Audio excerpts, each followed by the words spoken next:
Are you struggling with managing your finances? It's a question that resonates with many of us.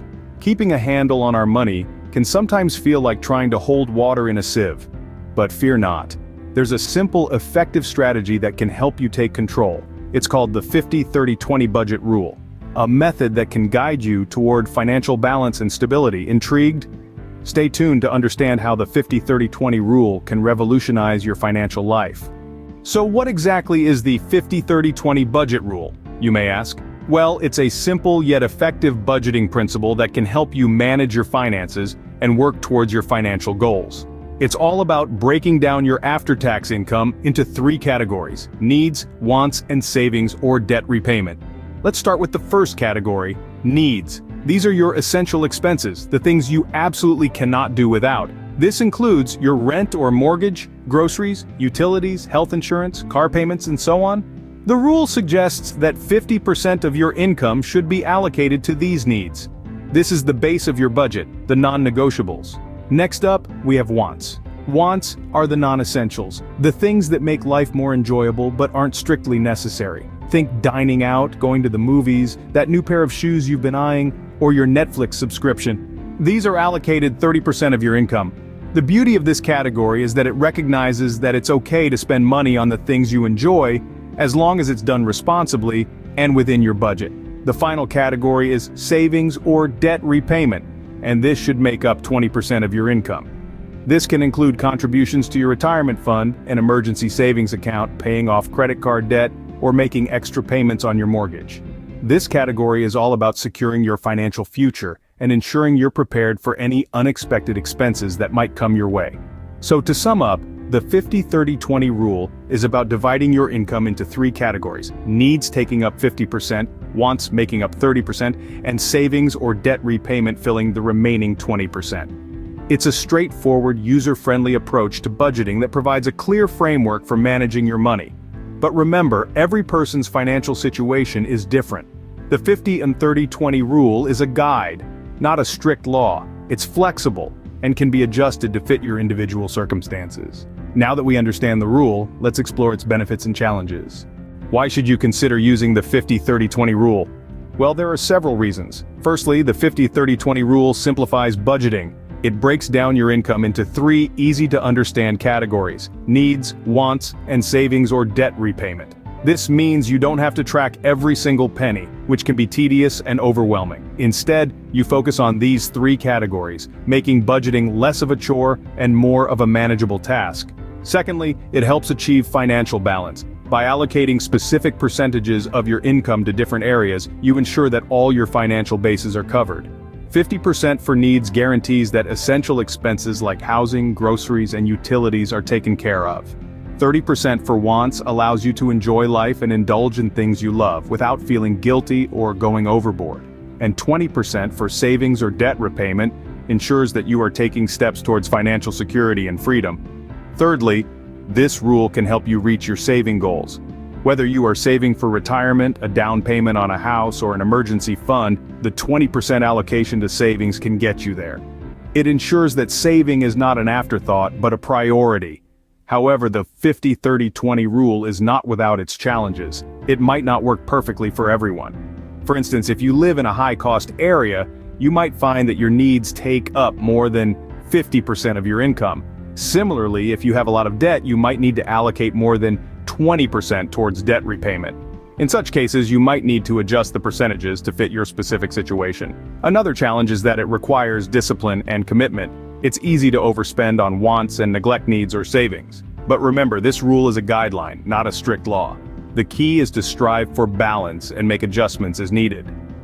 With these considerations in mind, let's see how we can apply this rule in real life.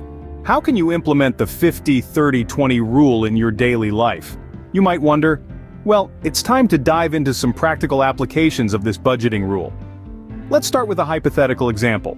Imagine you're earning $2,000 a month. According to the 50-30-20 rule, you should allocate $1,000 for your needs, $600 for your wants, and $400 for savings or debt repayment. Your needs are the bare essentials for survival, like rent, groceries, utilities, and health insurance. These are non-negotiable expenses necessary for maintaining a basic standard of living.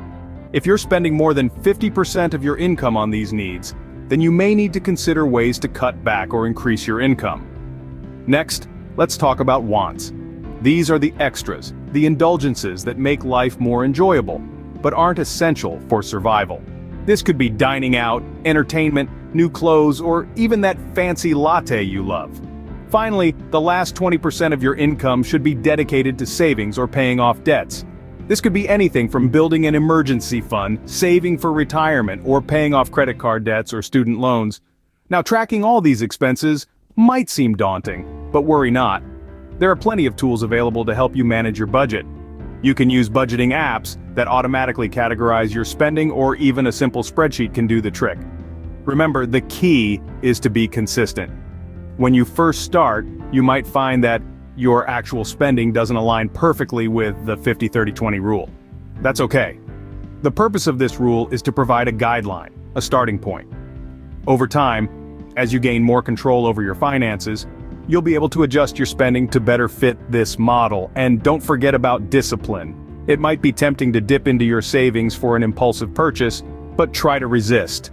Stick to your budget, and soon you'll start seeing the benefits. Remember, the key to successful budgeting is consistency and discipline. What if the 50-30-20 rule doesn't perfectly fit your situation?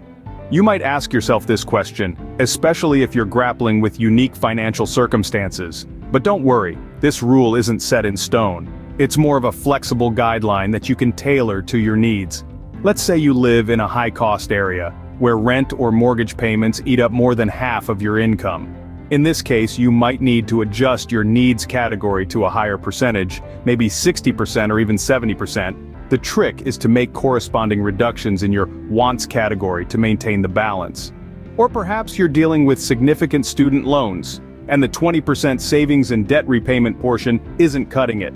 You might consider bumping this up to 25% or 30%, and again reducing the wants category to accommodate this change. But what if you're in a low-income bracket, and even the basic needs take up more than 50% of your income? Here you could consider seeking ways to increase your income or lower your living costs. Remember, the goal is to achieve a balance that allows for savings and debt repayment. Now, some of you might be fortunate enough to have lower needs costs. This gives you the opportunity to allocate more to your savings or wants. But be cautious, don't let lifestyle inflation creep in. It's always better to save more for a secure future. At the end of the day, the 50-30-20 rule is a starting point. It provides a roadmap to managing your finances. But like any good map, it needs to reflect the terrain you're traversing. So, feel free to adjust the percentages to better fit your circumstances. Use it as a tool to gain control of your finances and navigate towards your financial goals. So go ahead, play around with the numbers, see what works best for you. The key is to keep tracking your spending and adjust as necessary. Remember, personal finance is just that, personal. It's all about finding what works best for you. With the right adjustments, the 50-30-20 rule can become a powerful tool in your financial toolbox. Mastering your finances doesn't have to be complicated. As we've seen today, the 50-30-20 rule offers a simple yet effective approach to budgeting. By breaking down your income into 3 categories, needs, wants, and savings or debt repayment, you can achieve a balanced and sustainable financial lifestyle.